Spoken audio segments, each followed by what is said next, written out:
Today we're talking about math properties and simplifying expressions. If you are watching this for quiz credit, please have your parent sign in your agenda. Associative property is the way in which addends and factors are grouped, does not change the result.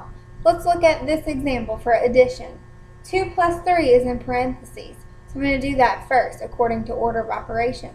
2 plus 3 is 5, 5 plus 4 is 9. Let's look at this grouping. This time, 3 plus 4 is in parentheses, so I'm going to do that first. I have 7 plus 2. 7 plus 2 is 9. So the way I group these numbers in addition did not change the answer. Let's look at multiplication. I have 2 times 4 in parentheses. I'm going to do that first. 2 times 4 is 8, and 8 times 5 is 40. Let's look at this grouping. 4 times 5 is now in the parentheses, so I do that first.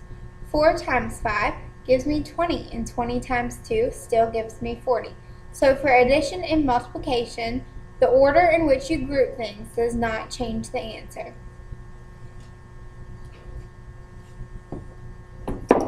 Alright, let's look at the commutative property. This also applies to addition and it applies to multiplication. This is saying that the order in which numbers are added or multiplied does not change the answer or the result. 2 plus 3 is 5. 3 plus 2 is still 5. We switched the numbers around, but it didn't change the answer. So let's look at multiplication. 5 times 2 is 10. 2 times 5 is still 10. So the way we change the order does not affect for addition and for multiplication.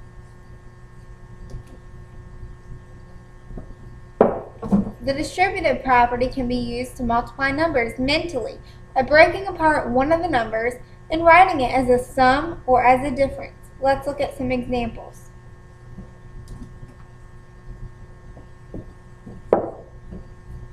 My 2 is outside the parentheses, and then inside the parentheses I have 6x plus 4. Okay, I cannot do anything inside the parentheses as order of operations tells me because I have a 6x and I have a 4 without a variable. Those are unlike terms, meaning I can't combine them. So I'm going to have to distribute this 2 to everything inside my parentheses. So first I start with 2 times 6x. 2 times 6 gives me 12, and then I rewrite my variable of x. Now I rewrite the plus sign. 2 times 4 is next, and 2 times 4 gives me 8. These do not share like terms, so this is as simplified as this expression gets, leaving it with 12x plus 8. Alright, when simplifying expressions we find like terms. Like terms share the same variable. Let's look at the first example.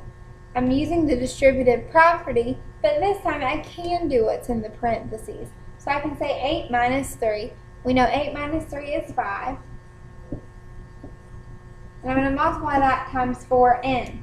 I go ahead and multiply my numbers, which is 4 times 5. 4 times 5 gives me 20. And then I rewrite my variable of n. So 20n is the simplified version of this expression. Let's look at this one.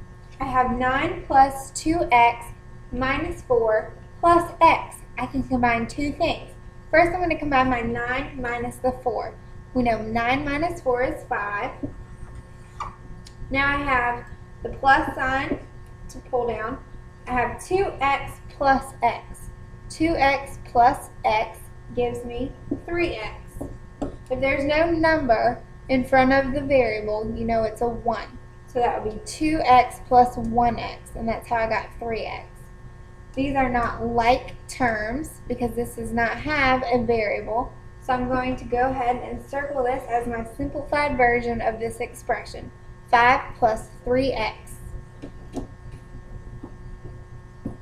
Okay, let's look at 2 more examples. I've got 2y plus 9 minus 4 minus y. Let's start with the y. I have a 2y minus a 1y. We know 2 minus 1 is just 1, so I'm going to have 1y. And then I have my plus sign to bring down, 9 minus 4. We just said a minute ago that 9 minus 4 is 5. Okay, so y plus 5 is the simplified version of this expression. Let's look at the next one. This is also using my distributive property. Inside my parentheses, I have x plus y. I can't do x plus y because they are not like terms. They have different variables. So I have to use my distributive property.